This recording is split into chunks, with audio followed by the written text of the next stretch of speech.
और मिलावटी दूध भारत की आत्मा को मार रहा है। मिलावटी दूध भारत के पशुधन को मारने में अपना योगदान दे रहा है एक तरीके से। तो मिलावटी खाद्य सामग्री को बगैर रोके हमने ये समझ में आया कि हम फार्मर्स का भला नहीं कर सकते। तो फिर हमने धीरे धीरे कुछ प्रोडक्टों को बनाना शुरू किया फार्मर्स के संग मिलकर के, और उनका निर्यात शुरू किया। उस वक्त भारत से घी का निर्यात नहीं हो रहा था, और भारत की जो रेपुटेशन थी विदेशों में वो ये थी कि हम मिलावटी फूड सामग्री बना करके बेचते हैं और खाते हैं। तो सबसे पहला छोटा सा निर्यात अमेरिका में हुआ। अमेरिका के बाद सिंगापुर, दुबई, फिर काफ़ी मुल्कों में अभी हम लोग पहुंच गए हैं।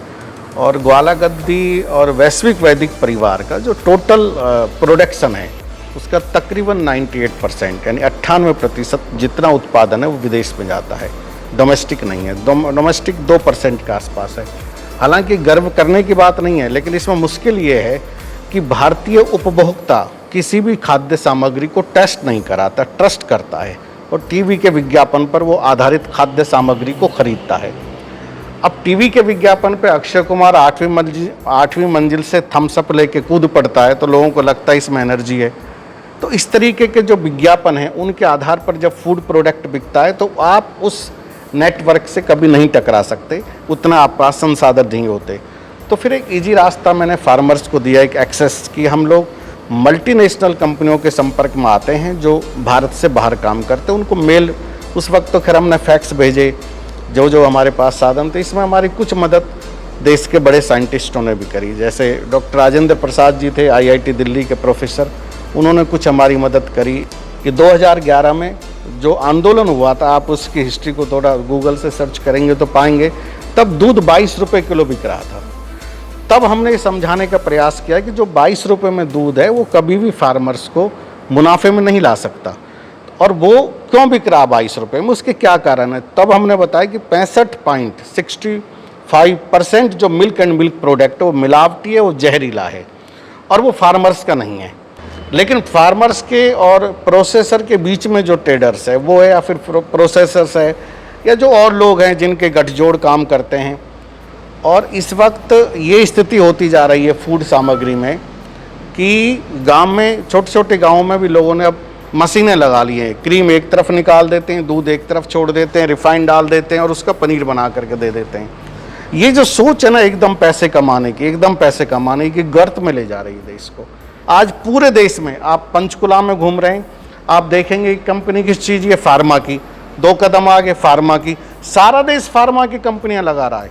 यानी इतने मरीजों की संख्या इतनी बड़ी तेजी के साथ देश में बढ़ रही है।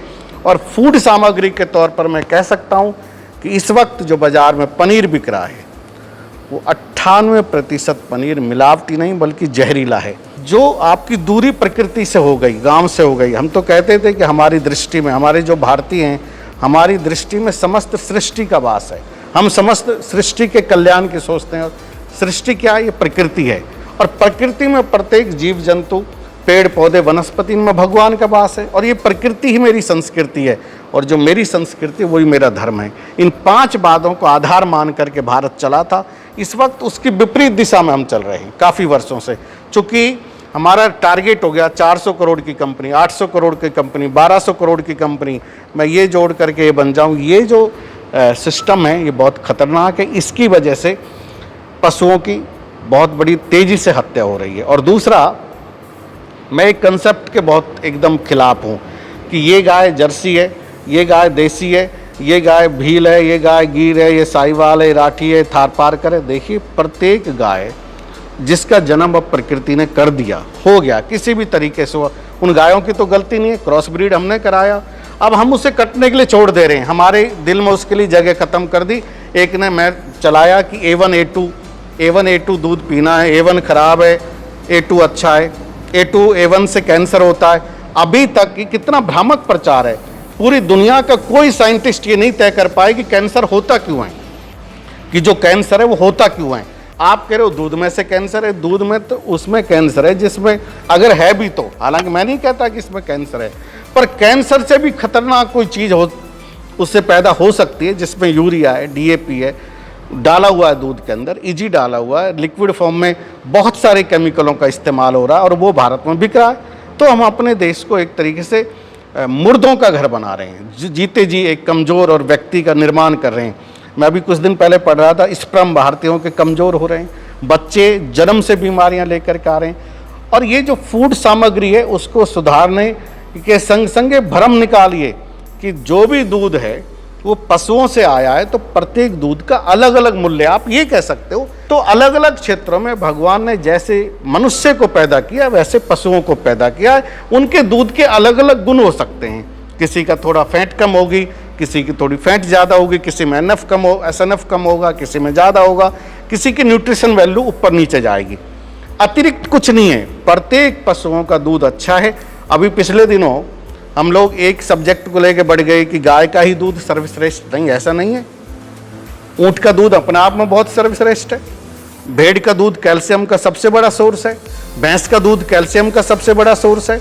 उसी तरीके से एनर्जी का सोर्स आपके पास बकरी है।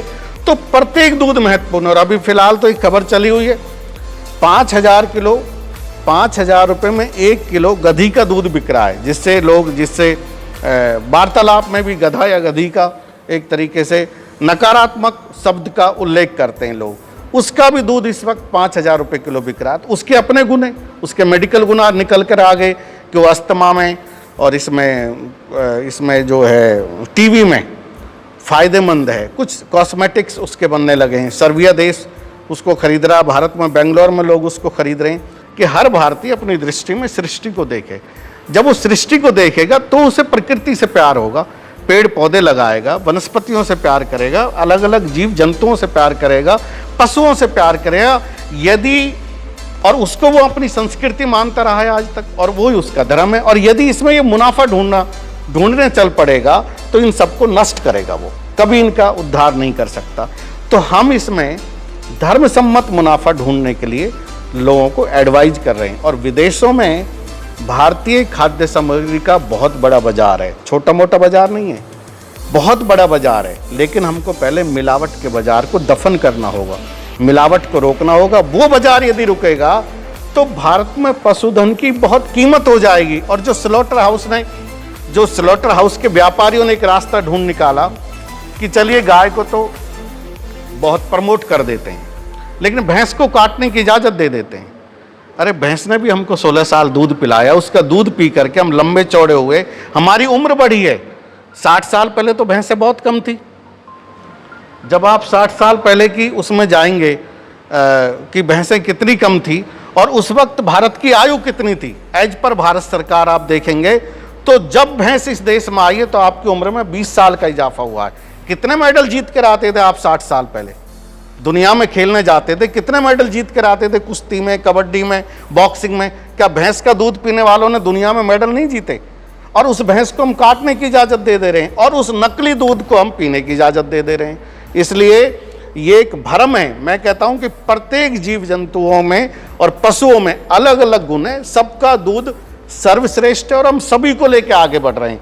हमको समस्त पशुधन को लेकर के हम उस भारत की कल्पना करते हैं जहां पर व्यक्ति रोजगार के लिए छोटी छोटी प्लास्टिक की फैक्ट्रियों में ना भटके, प्रदूषण इकाइयों में ना रहे, 55 साल की उम्र में टीबी से, अस्थमा से बीमार होकर के ना मरे। वो अपने घर में यदि गांव में काम नहीं है तो कुछ पशुधन रख के बहुत अच्छा रोजगार प्राप्त करे। और जो मिलावट का बाजार है उसको तो समस्त भारत ही मिलकर रोक सकता है। गांव में मेरा कोई रिश्तेदार मिलावट का प्रोडक्ट बना के बेच रहा है तो मुझे उसकी शिकायत कंप्लेंट करनी चाहिए। ये नहीं कि वो मेरा रिश्तेदार है तो मैंने उस पर ध्यान नहीं दिया।